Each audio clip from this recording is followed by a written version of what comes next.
How's it going, everyone? It is Draga. We're back with another chapter of Fairy Tale 100 Year Quest, chapter 132, Dream Death World. And the cover page for this chapter has Sting, Rogue, Frosh, and Lecter on it. I imagine this is what a real-life fairy tale cafe is like, because they're the hosts of this cafe. You know, some people would be going absolutely wild if Sting and Rogue were their server.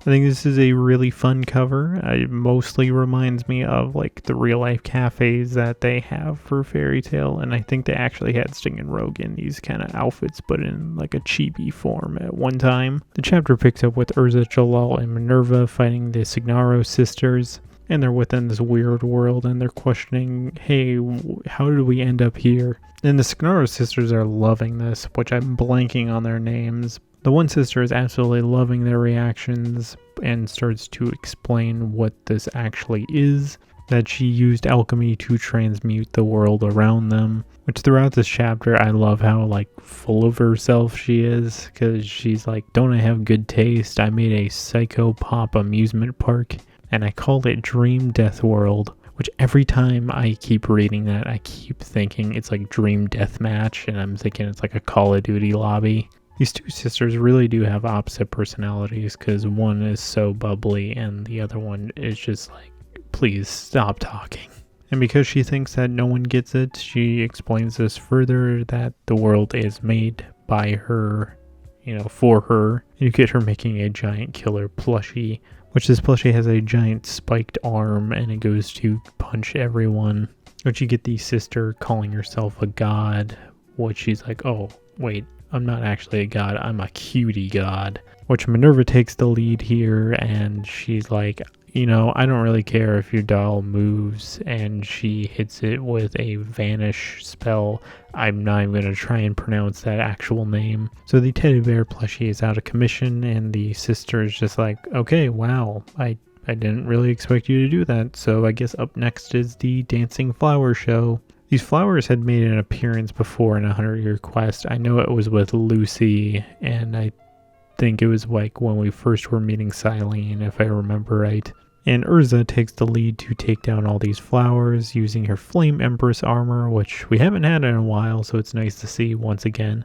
And with the flowers destroyed, the next wave of attacks is a merry-go-round, and the floor starts turning into pretty much this abomination of merry-go-round equipment. It's all these horses that start hitting everyone in the group. Jalal's the one that decides to take all these out, which I like that they all got like a little moment to take out something individually and showcase, how they can stop these attacks. I guess it's also showing that these two sisters are able to, hold Jalal, Urza, and Minerva at bay. The two sisters compliment the group here, and they're like, wow, you guys are pretty good, and perhaps you guys live up to your fame. And the one sister is super duper excited that these are the wizards from the same continent as God Serene, and the other one just literally does not care, and she really does not like God Serene because she's calling him a shame of a man. But she at least recognizes the power of Urza, Jalal, and Minerva. Our master and Athena, they were wizards to begin with, so we shouldn't underestimate them. And with that, they start their next attack, which is balloon bombs, and that caught all of them off guard, sending Urza, Jalal, and Minerva flying. I kind of figured that Minerva would take the lead in this fight, because she's like, you made this world. Do you think you could beat me when I have dominion over space itself? So she switches places with one of the sisters and is about to karate chop the other one. I love that, she switched places with the other one and she's just standing in front of Urza and Jalal, and they just look at each other like, oh, well, this is awkward. So Minerva hits the one sister, and it's a really strong hit. Like, if she was a regular person, that's a pretty strong hit. She hits her and she's basically like a shadow clone from Naruto. It turns into like a puff of smoke, and she's like, what the heck's going on here? And everyone in this group's just like, what the heck? They both turned into like these weird smoke balloon things. I'm not sure what's going on here. And with them kind of disappearing, they hear a voice in the background saying, you still haven't realized it, have you? And one of these sisters is absolutely gigantic, with her saying that in my world, I am God. Wait, sorry, I mean Cutie God. And with that, she steps on Minerva. And that is the end of our chapter. So my thoughts. The world that they're in right now is very, very much similar to Daedalus and that theme park battle that we had there. For me personally, I was getting Brandish vibes from the one sister. I'm 99.999% sure that Minerva is not dead. Mainly because their whole mission here was to capture these wizards alive because they need their magic for alchemy material. So I severely doubt that they want to kill Urza Jalal and Minerva. I think they're there to capture them, and I don't feel like they're going to try and kill them. Out of all the alchemy we've seen so far, I'm going to say that these two have quite literally the wildest, because I mean the one sister really hasn't shown particularly what she does yet.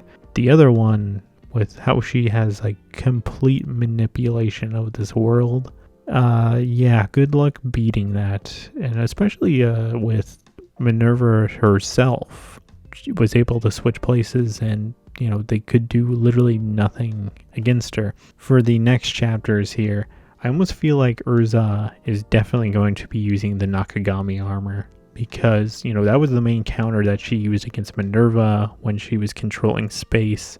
That worked really effectively against Minerva. So I wonder what the Nakagami armor could potentially do in this situation. Not too sure as to what Jalal will do. Thinking about it, I genuinely have no idea as to how they could potentially take these sisters down, just because the main attacks that they were doing were pretty good already, and they just, you know, like shadow clone themselves out of there. So far, I'm really enjoying these two as villains. I think they are pretty fun. We haven't had like a sister combo for a villain before, I don't remember at least. It did a good job of conveying the power of these two and how they're able to match Urza and Jalal. I kind of hope that this fight in particular lasts a little bit longer. I quite enjoyed this chapter. Leave your guys' thoughts in the comments below. Thank you for watching, and this is Draco, signing out.